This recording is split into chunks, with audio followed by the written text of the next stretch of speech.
द्विवेदी आप सभी का स्वागत करता हूं और हमारे बीच भाजपा जिला के पदाधिकारी हमारे मौजूद हैं हमारे साथ। आइए हम उनकी पहले तो उनका परिचय जानना चाहेंगे।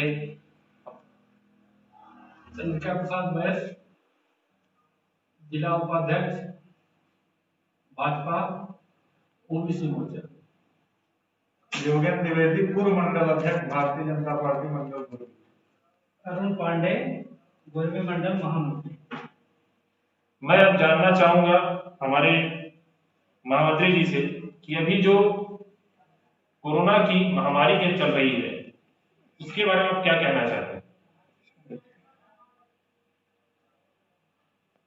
हमारे क्षेत्र में जो कोरोना महामारी चल रही है उसके बारे में हम कहना चाहेंगे कि पहले तो सोशल डिस्टेंसिंग का सब लोग पालन करें और ज़्यादा से ज़्यादा लोग अपने घरों में रहें, ताकि जब तक इस महामारी की दवा ना आ सके तब तक अपने अपने घरों में रहें।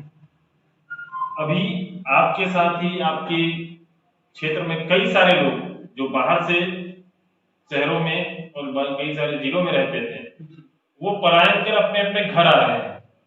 उनके बारे में आपकी क्या विचार है और क्या विचारधाराएं हैं कि उनके बारे में क्या कहना चाहते हैं।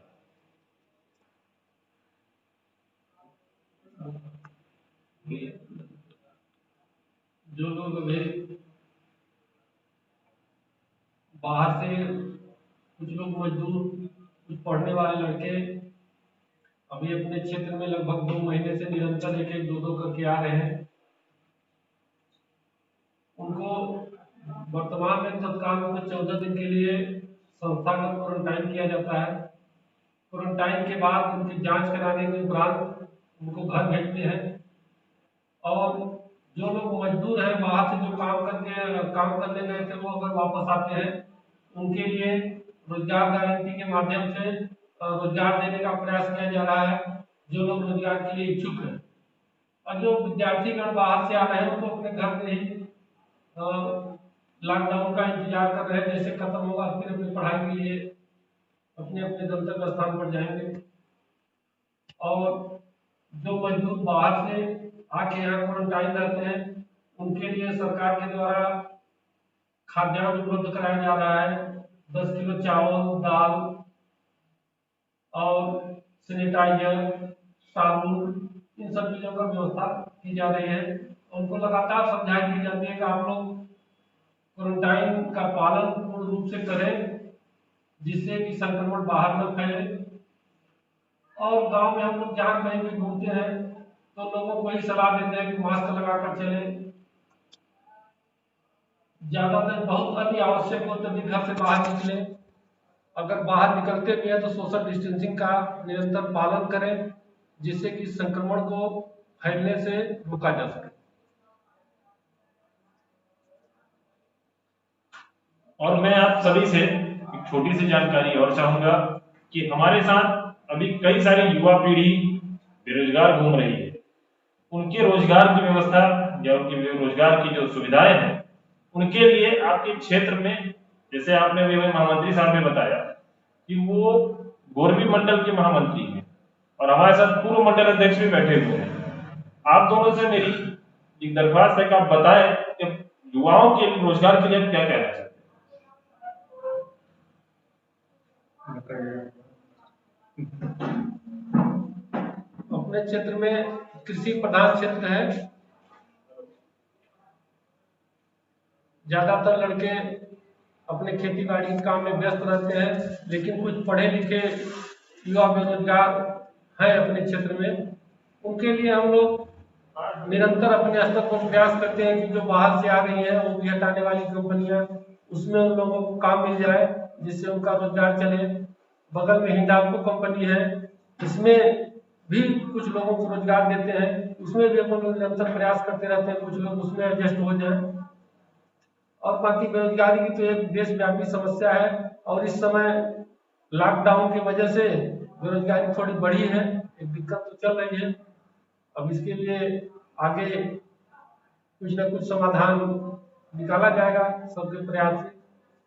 आपके हिसाब से कहना है कि आपके क्षेत्र में ओवी कंपनियां, इंडाल्को, कई सारी रोड प्राइवेट कंपनियां भी चल रही हैं। क्या आपने कभी उनसे या कंपनी प्रबंधन से या एनसीएफ प्रबंधन, इंडाल्को प्रबंधन से कभी आपने खुल के बात की कि हमारे यहाँ के युवाओं को रोजगार मिले? निश्चित रूप से अभी पिछले एक हफ्ते पहले अपने यहाँ एक नीलकंठ कंपनी आई है गुरुजी ने वो भी हटाने के लिए, उसके मैनेजर से माननीय विधायक जी, माननीय अध्यक्ष जी, सब लोग साथ में जाके हम लोग मिले गुरुजी में कि आप यहाँ के लोकल लोगों को कम से कम 50% लोगों को आप जितना आपके पास मैन पावर है उसमें से 50% लोग आप लोकल लोगों को लें, और उनके द्वारा यह आश्वासन दिया गया कि अभी 15 दिन बाद हम काम चालू करेंगे तो निश्चित रूप से 50% लोग यहाँ के लोकल रखेंगे और बाकी उनके जो स्किल्ड लेबर है उनको अपना बाहर से लेके आए हैं, लेकिन अपने यहाँ के लोगों को 50% रखने का आश्वासन दिए हैं। अब 15 दिन बाद फिर उनसे हम लोग मुलाकात करेंगे जिससे कि कुछ लोगों को रोजगार मिल सके। आपका और आपके विधायक जी का कहना है कि 50% लोगों को रोजगार मिले जो यहाँ के निवासी, मूल निवासी हैं, और हमारे शिवराज सिंह जी हैं मुख्यमंत्री, उनका कहना है कि 70% लोकल आदमी जहां कंपनी कार्य कर रही है वहां के हिसाब से करने चाहिए। आपका कहना है 50%, शिवराज सिंह जी का कहना है 70%। हम किस बात को सत्य माने और किस हिसाब से चले? नहीं, वो उनका कहना सत्य है निश्चित रूप से। वहाँ जहाँ वो भी कंपनी वो भी हटाने आती है तो अगल बगल के 2-3 गांव जो विस्थापित है तो 20-25% प्रबंधन के हिसाब से 8 गांव प्रभावित है। पहले 20-25% विस्थापितों को अनिवार्य रूप से रखते हैं। इसके बाद भी हम लोग निवेदन किए कि और 15 किलोमीटर एरिया के जो गांव है वहां के लोगों को भी कम से कम 50% आप रखें, जिससे कि विस्थापितों जो लोग विस्थापित है उनको भी रोजगार मिले और जो इस एनसीएल के वजह से जो प्रभावित एरिया है 15 किलोमीटर के अगल बगल का एरिया, वहां के लोगों को भी अधिक से अधिक रोजगार मिले और अपने युवा साथी उसमें काम कर सकें। कल रक्षाबंधन का पावन त्योहार है भाई बहनों के लिए। मैं आज आप सभी मीडिया बंधुओं के सामने पूरे भारत के भाइयों एवं बहनों को रक्षाबंधन की ढेर सारी बधाई शुभकामनाएं देता हूं और आशा करता हूं किसी रक्षाबंधन पावन त्योहार के बाद यह जो कोरोना जैसी वैश्विक महामारी पूरे विश्व में फैली हुई है इससे भी निजात हम लोग पा सकेंगे। बहुत बहुत धन्यवाद। जय हिंद। कल रक्षाबंधन का त्योहार है तो हम अपने समस्त देशवासी, देश में अपने निवास करने वाले भाई बहनों को इस रक्षाबंधन त्योहार का ढेर सारी बधाई शुभकामनाएं देता हूं। बहुत बहुत धन्यवाद। जय हिंद, जय भारत। तो रक्षाबंधन है, इसलिए सभी देशवासियों भाई बहनों को मैं रक्षाबंधन की ढेर सारी शुभकामनाएं एवं बधाई देता हूँ। जय हिंद।